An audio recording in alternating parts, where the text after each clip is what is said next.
Semangat pagi, salam sejahtera buat kita semuanya. Pada kesempatan hari ini kita membahas LKS hereditas pada manusia.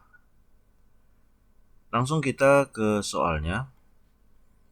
Tuliskan jenis-jenis penyakit yang terpaut pada autosom dan gonosom beserta keterangan genotipnya.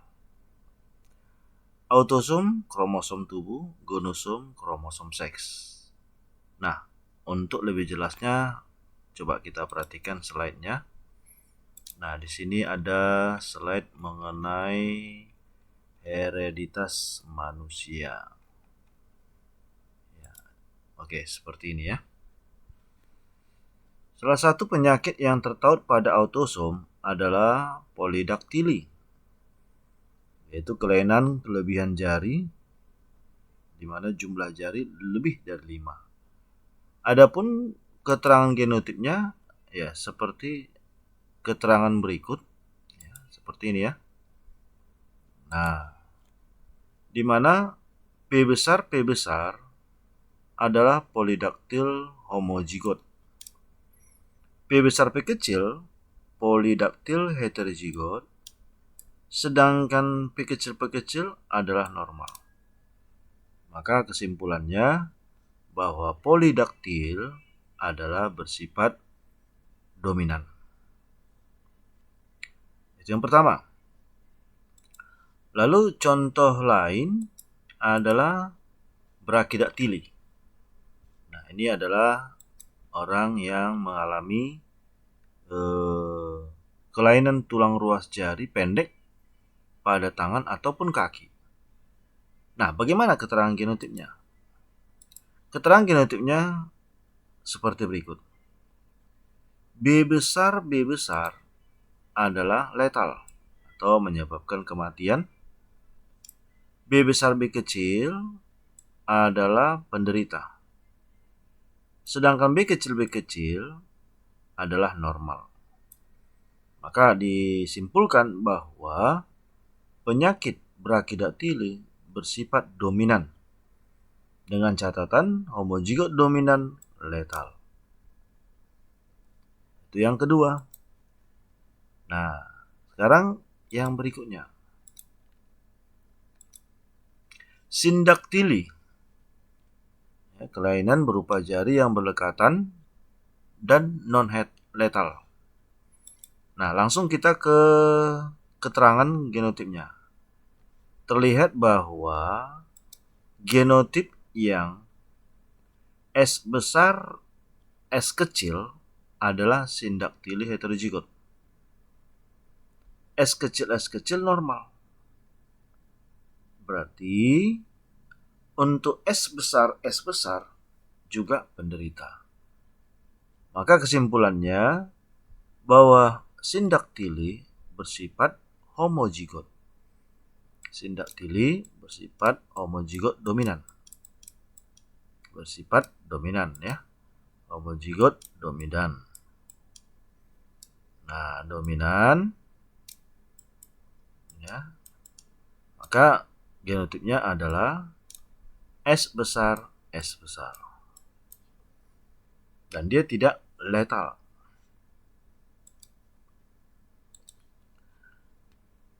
Kita lihat selanjutnya thalassemia. Penyakit anemia yang eritrositnya berbentuk lonjong maupun kecil sehingga daya ikat terhadap oksigen rendah. Nah, langsung kita perhatikan bagaimana genotipnya. Nah, terlihat di sini bahwa thalassemia mayor adalah T besar dan ini bersifat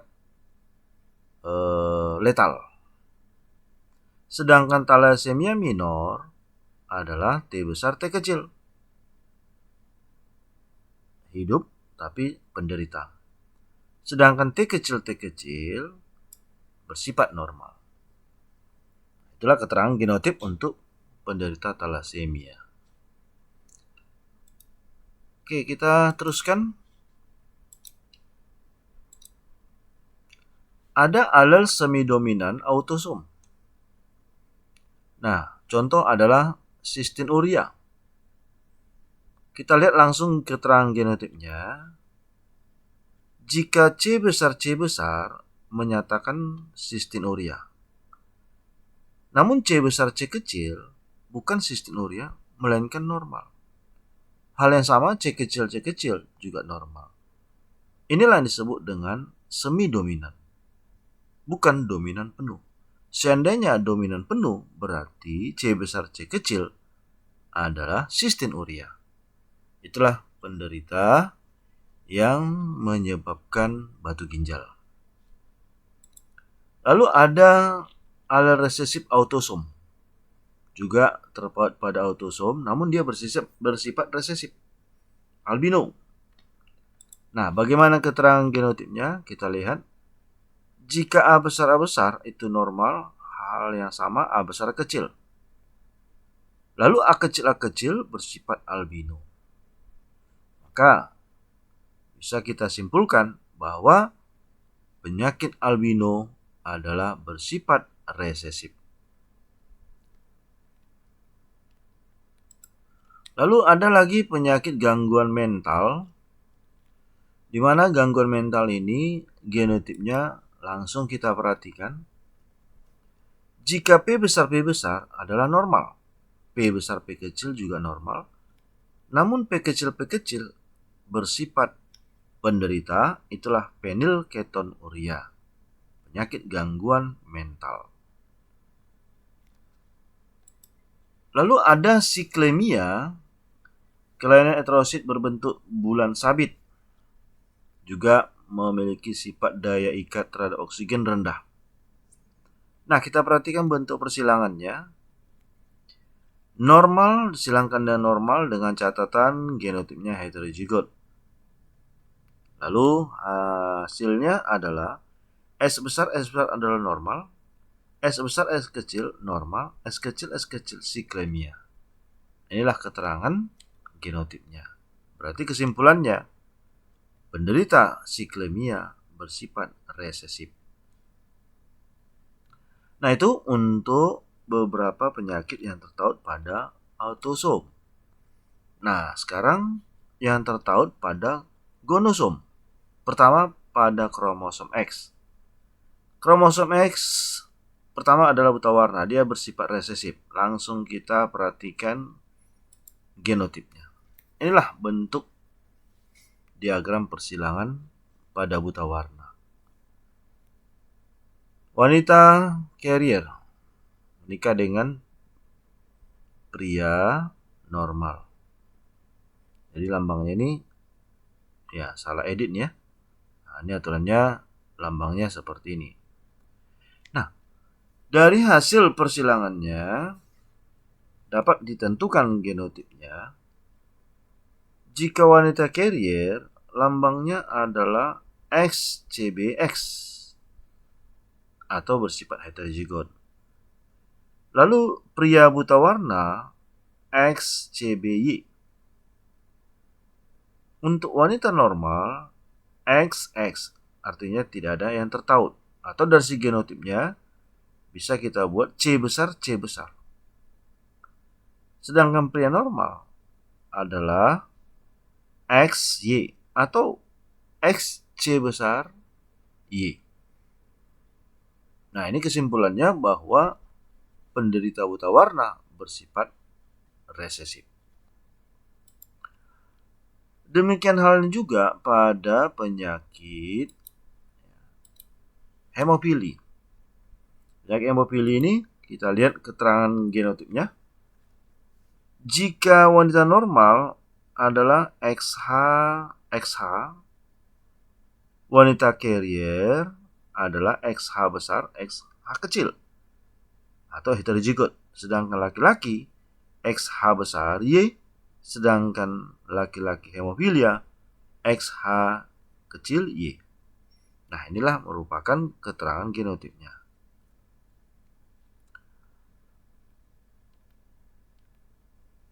Nah, sekarang kita perhatikan penyakit yang tertaut pada gonosom Y atau disebut dengan Hollandrick. Nah, contohnya hipertrikosis, histerik gravial, webtas. Nah, kita ambil suatu sampel, contohnya adalah seorang perempuan menikah dengan laki-laki hipertrikosis. Bagaimanakah anak-anaknya?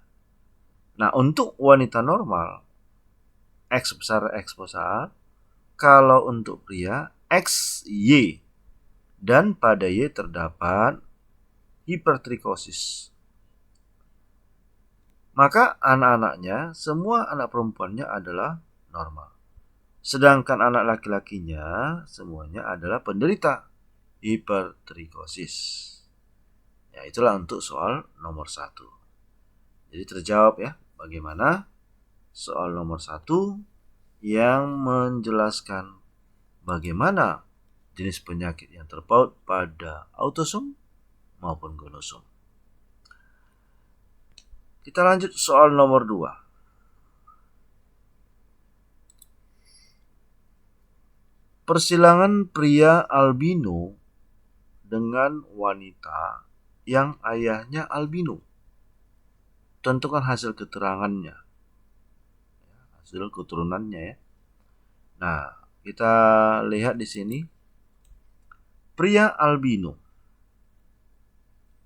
Nah, kita buat aja dalam bentuk pedigree.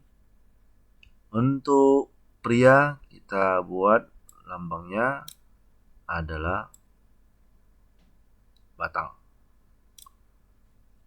Lalu menikah dengan wanita ya bulat. Pria albino, maka kita klaim genotipnya adalah A kecil, A kecil. Dan kita buat arsirannya, menyatakan dia adalah penderita.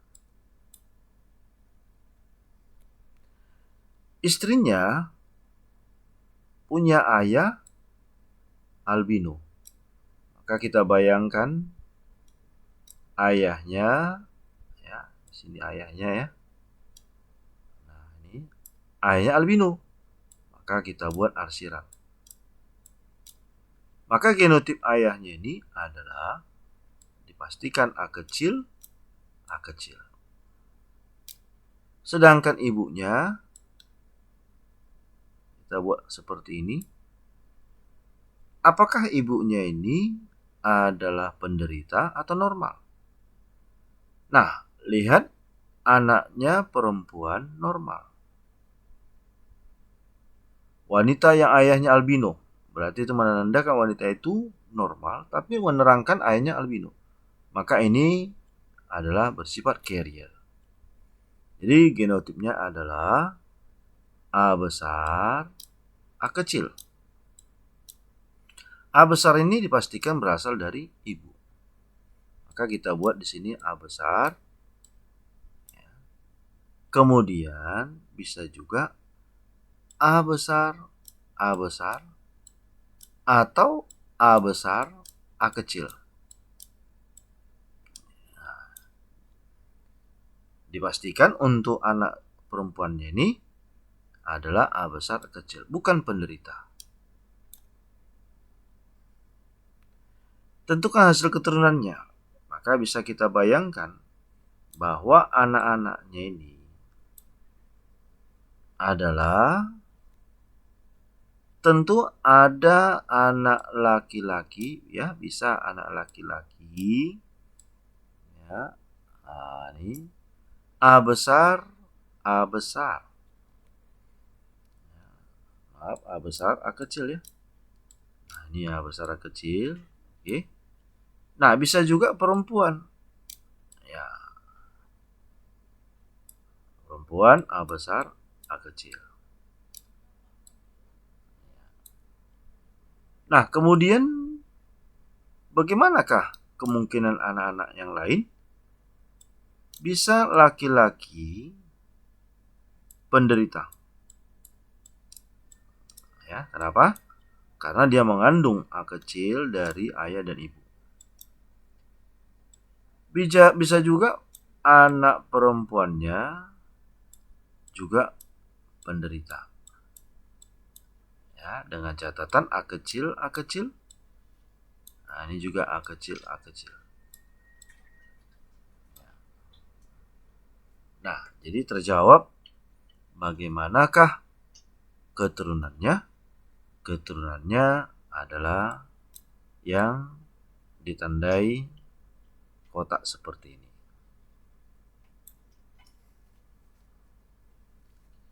Oke, untuk soal nomor 2 sudah selesai.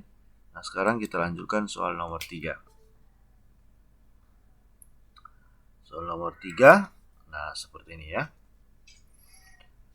Jelaskan mengapa laki-laki tidak terdapat carrier buta warna,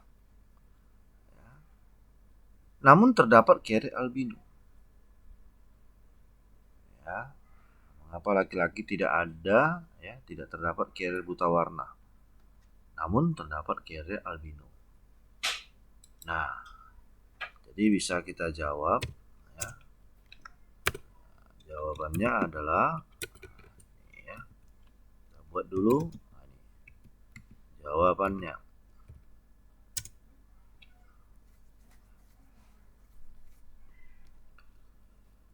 Buta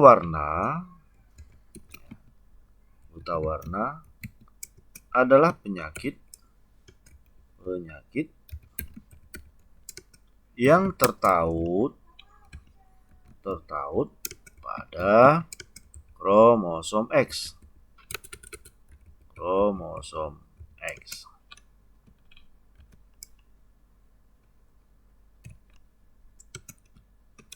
Bila penyakit tersebut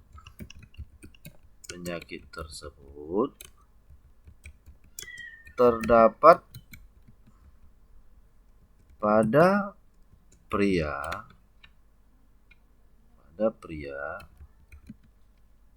dipastikan penderita.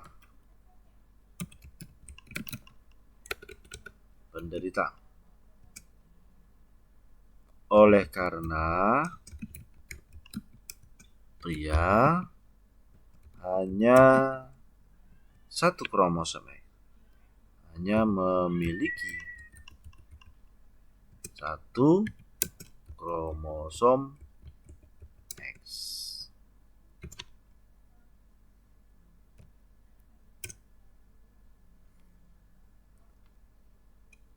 Berbeda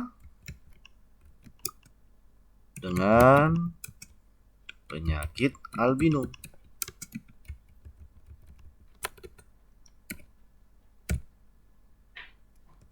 Albino penyakit yang terpaut pada autosom yang memiliki jumlah yang sama dengan wanita. Jadi penyakit ini terdapat istilah carrier albino. Contohnya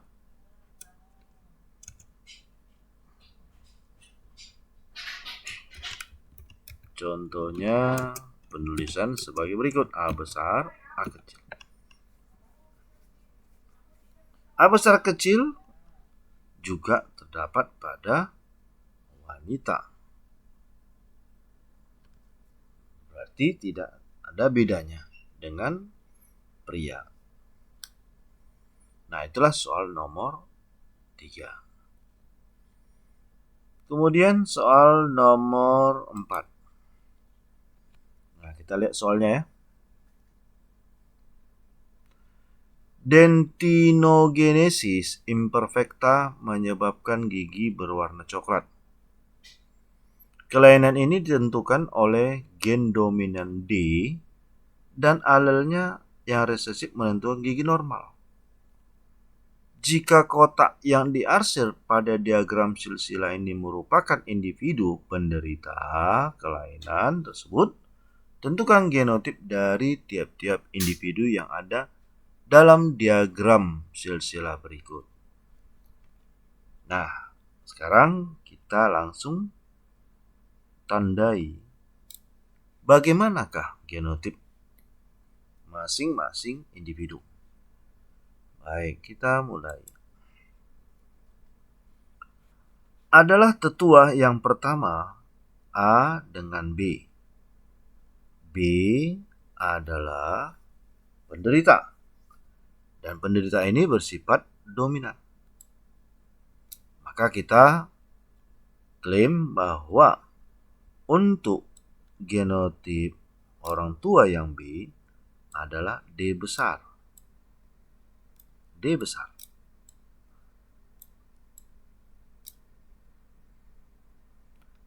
Sedangkan yang A adalah bersifat normal.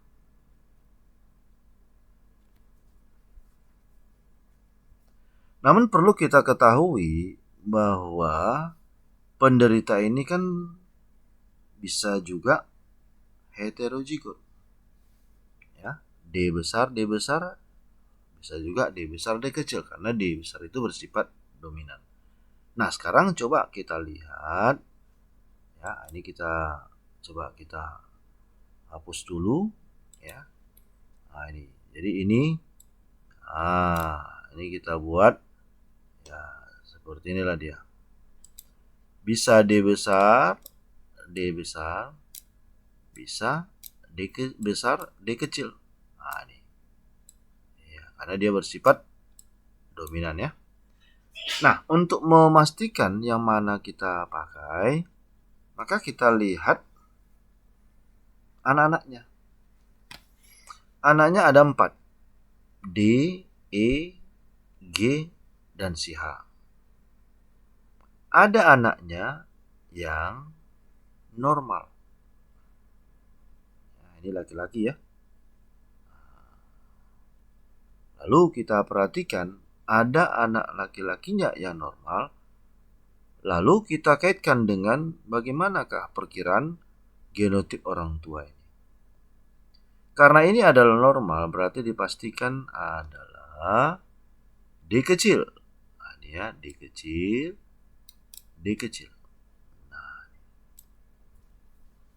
karena ada anaknya yang H normal, bagaimanakah kepastian dari genotip orang tua si B, ya, orang tua atau si individu B?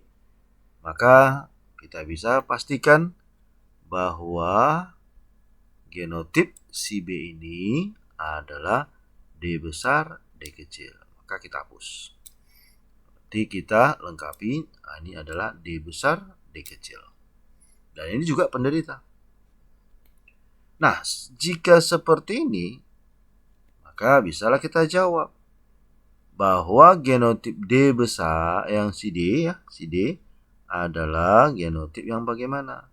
Nah, kita buat di atasnya D besar, D kecil. Ya. Ini bagaimana? Juga hal yang sama. D besar, D kecil. Bagaimana dengan si G? Hal yang sama juga. D besar, D kecil. Bagaimana dengan si H? Nah, si H ini adalah normal, maka kita klaim bahwa genotipnya adalah D kecil, D kecil. Nah, sekarang kita mau menentukan genotip dari C. Genotip C tampak dia itu normal. Namun dia memiliki anak semuanya penderita. Maka kita klaim bahwa anaknya ini adalah dipastikan ada D besar. Ini juga ada D besar. Ya. Bagaimanakah di kelengkapannya? Nah, terlihat bahwa ayahnya normal. Maka normal itu bagaimana? D kecil, D kecil. Iya. Nah, ya, D kecil, D kecil. Berarti untuk genotip CJ adalah D besar, D kecil. Lalu yang ini juga sama, D besar, D kecil. Jelas ya? Oke, sekarang menentukan LMNOP. Nah, terlihat orang tuanya si E memiliki arsir, berarti dia adalah penderita. Sedangkan si F adalah sehat bulat, berarti dia ini adalah normal. Maka kita klaim dia ini adalah D kecil, D kecil. Nah, bagaimana ke anak-anaknya? Maka dipastikan ini adalah normal. Berarti yang L ini adalah D kecil, D kecil. Ya, D kecil, D kecil. Ya, kenapa D kecil, D kecil? Karena orang tuanya adalah ada heterozigot dan ada yang bersifat homozigot resesif atau normal. Nah, untuk si M tentu dia ini D besar, D kecil. Nah, ini ya, D besar, D kecil. Bagaimana dengan si N? Si N adalah normal, maka dipastikan dia itu adalah D kecil, D kecil. Nah, ini ya, D kecil, D kecil. Lalu bagaimana dengan si O? Dipastikan ada D besar dan D kecil. Lalu yang ini, yang bulat, yang P, ini adalah juga hal yang sama, D besar, D kecil. Ya. Nah, bagaimanakah untuk si I dan Q? Nah, lihat anaknya adalah normal. Maka dipastikan dia ini adalah D kecil, D kecil. Ya. Lalu si I bagaimana? Juga sama, D kecil, D kecil. Nah, pertanyaan, penyakit bagaimanakah dentinogenesis imperfecta? Jawabnya, penyakit yang terpaut pada autosom. Jadi ini adalah penyakit yang tertaut, ya, tertaut, ya, tertaut pada autosom, ya, pada autosom. Oke, ya. Nah, jadi sudah terjawab bagaimana genotip dari masing-masing individu. Nah, itulah untuk LKS hereditas manusia bagian yang pertama. Semoga pembahasan ini bisa berguna buat kita semuanya. Terima kasih.